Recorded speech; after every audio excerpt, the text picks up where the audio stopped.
Hey guys, let me show you the single piece of paper that changed my life on guitar forever. I call it All Shapes, and I'd like to give homage to John Damien from Berkeley, who showed me something very similar a while ago.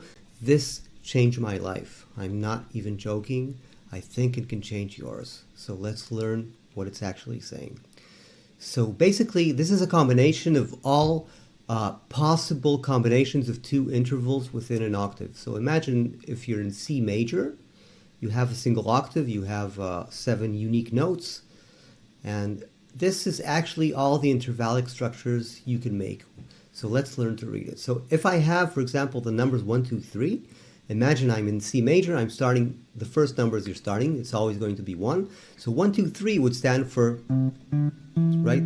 That's fairly obvious. For example, 1, 4, 7 would stand for 1 is always C, so 4 is F, and and 7 is B. So 1, 4, 7 would be the notes C, F, B. And just as a final example, 1, 5, 6 would be C, G, A, because these are the diatonic intervals. Okay, so that's the easy part to understand. Now let's see what the weird X's on top mean. So I hope I've explained this in the past, but essentially I always imagine something I call the harmonic tree, which is 1, 3, 5, 7, 9, 11, 13. If I spread the C major scale, it sounds like this. Okay, 1, 3, 5, 7, 9, 11, 13.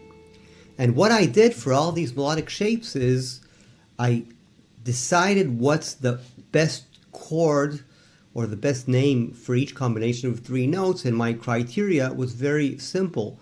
It was find the strongest chord, and I defined strong chord as something that has all the notes as close as possible to the 1. So, for example, a chord with 1, 3, and 7 is better than a chord with 1, 3, and 9, because 7 is lower on the harmonic tree than 9. Remember, it's 1, 3, 5, 7, 9, 11, 13. And I think if you'll imagine a literal tree where 13 is the furthest point from you, you'll see what I mean.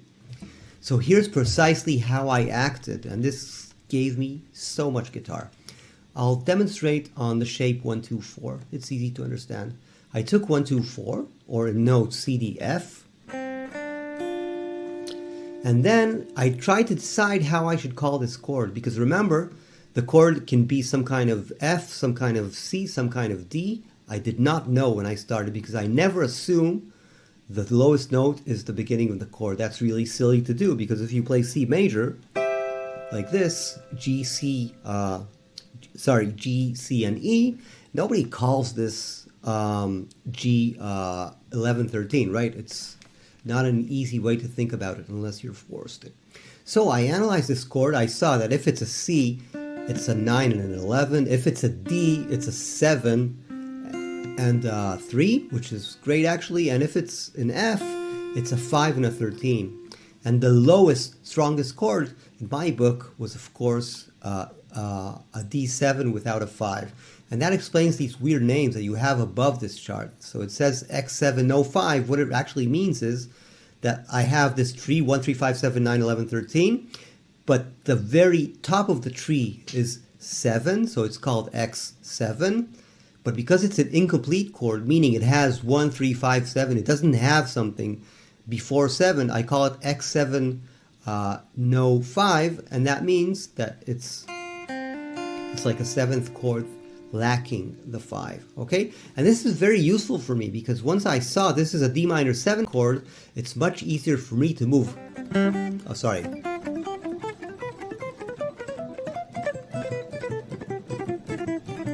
It's much easier for me to move a melodic shape when I know the identity, when I'm just thinking a bit about it in notes. Okay, so it's easy to see a D minor, easy to see E minor, easy to see F major 7, right? It's like a 7th chord with an inversion.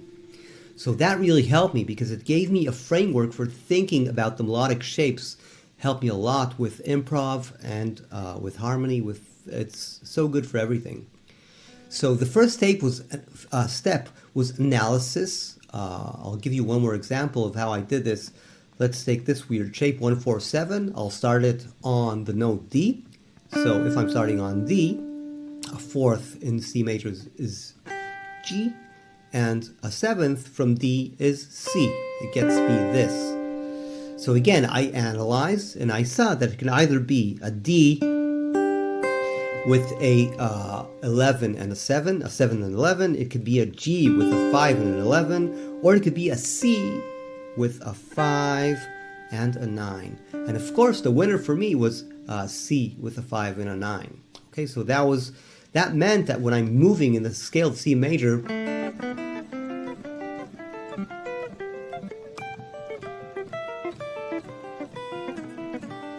I'm not imagining notes, I'm imagining scale degrees. Let me play them as chords, you'll hear them.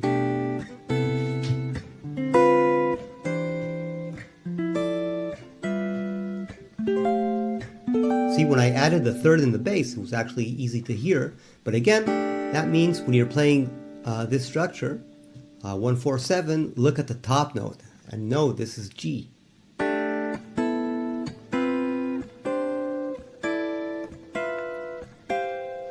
Okay, so step 1 was just writing all possible combinations of two intervals. And as you can see, it's cool. It's only 15 melodic shapes, so it's not a lot of work. The next step was naming them. As you can see, I gave them the names according to my system with a harmonic tree, with X, and then I decided what the top of the tree is. For example, if a chord is X11, it has 1, 3, 5, 7, 9, 11.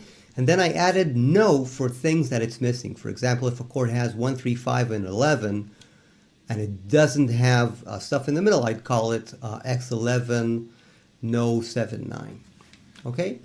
So, once I had this collection of 15 intervals, which I'll play for you very slowly, 1, 2, 3, 1, 2, 4, 1, 2, 5, 1, 2, 6, 1, 2, 7, and then starting with thirds, 1, 3, 4, 1, 3, 5, 1, 3, 6, 1, 3, 7, and starting from a fourth, 1, 4, 5, 1, 4, 6, 1, 4, 7, and finally 1, 5, 6, 1, 5, 7, and 1, 6, 7. Okay, so first of all, I created all these melodic shapes.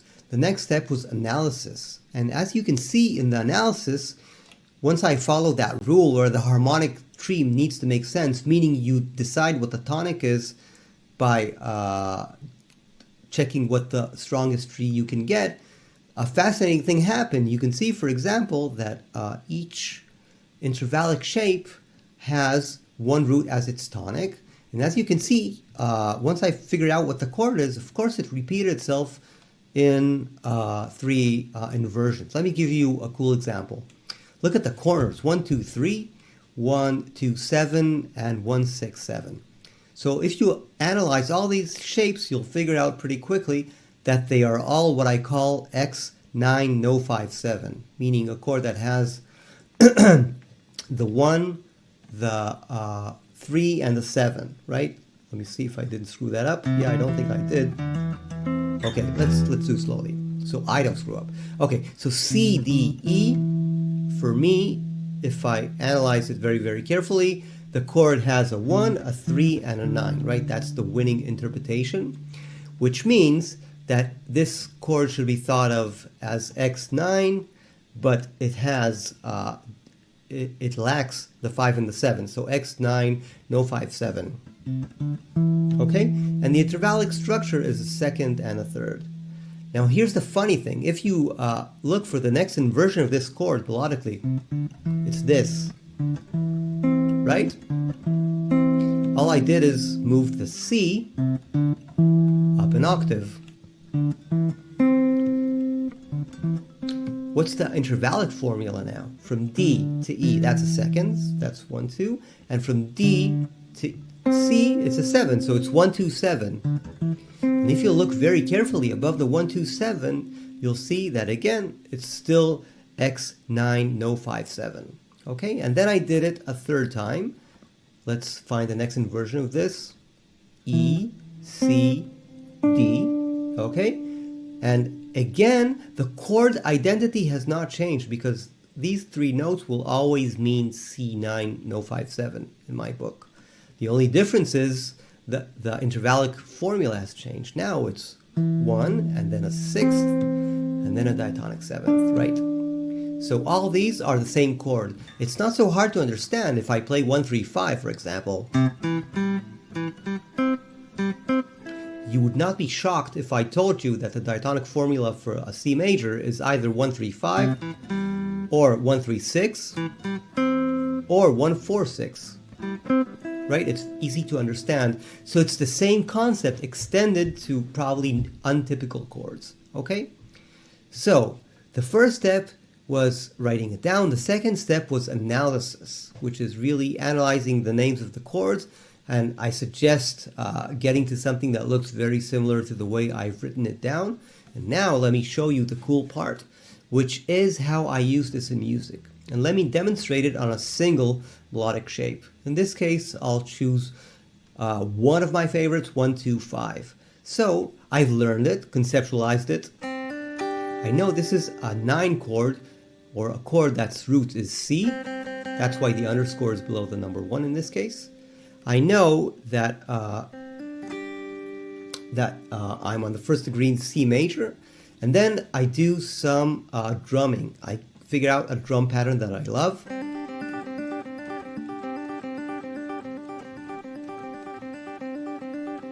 Learn to play the shape consistently from the bottom to the top, and then I learn to play the shape consistently from the top to the bottom.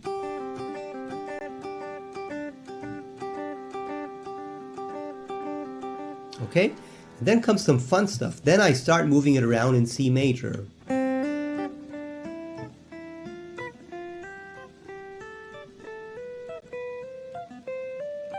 And when I descend by playing the melodic shape descending, so all the notes are coming down.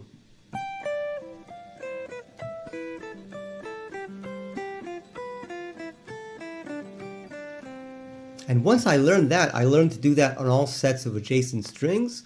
And then I learned to play it also in fourths. For example, I'll be starting the shape here.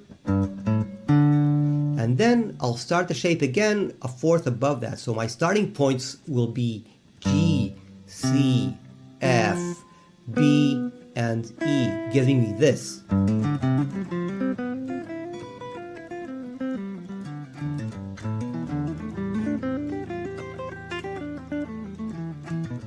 Okay, so basically what I've done is tried to get melodic freedom while playing with a shape horizontally, and get melodic freedom with a shape when I'm playing it vertically. Okay, so once you have an understanding of this, the really, really fun stuff is trying to bake that into your improv. So here's all things you are, just for fun.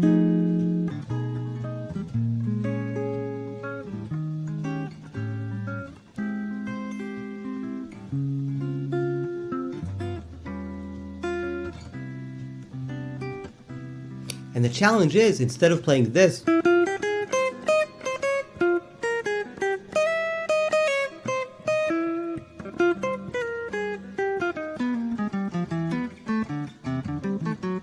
play using this melodic shape. Okay, so what I like doing is mostly two things are really useful. One is I try to stay in the same place.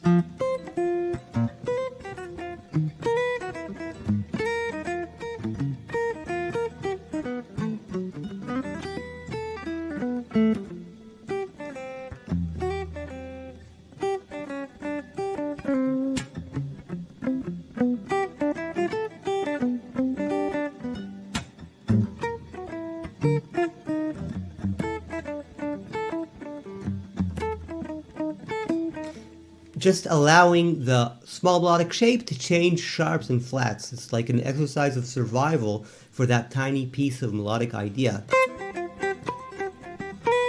Okay, so it's basically like adding sharps and flats to your melodic shape to make it more harmonically fitting of the current chord. And the other thing I love doing is letting that small melodic shape roam around the fretboard, either in fourths or in seconds, while staying correct with a scale and the harmonic functions like this.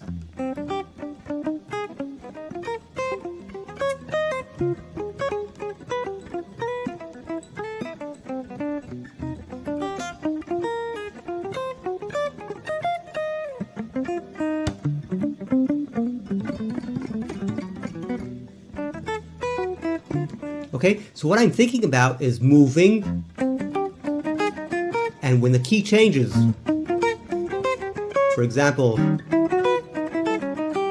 if it changed in this case to E melodic minor for the, I wanted an E flat 7 altered, so it's about readjusting my shape to different keys, which is of course very challenging but very wonderful to learn to have. And then I'll make myself practice like that, playing songs like this.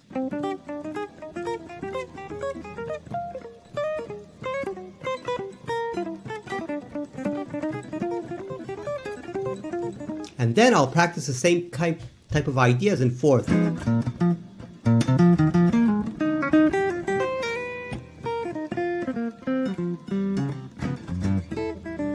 Okay, and that's like playing a melodic shape in the interval of a fourth, so I'm moving it around. So let me repeat the keys ideas, because this is a lesson which you can do amazing stuff for years with, I do believe. So, step 1, write down the 15 combinations of two intervals when the number 1 represents a prime or no movement, and 2 is like a second, 3 is a third, and so on. Step 2, analyze your chords, see if you're reaching the same conclusions I have, which gives you the X language, where you can say what the roof or the highest overtone of the chord is and what the chord is missing.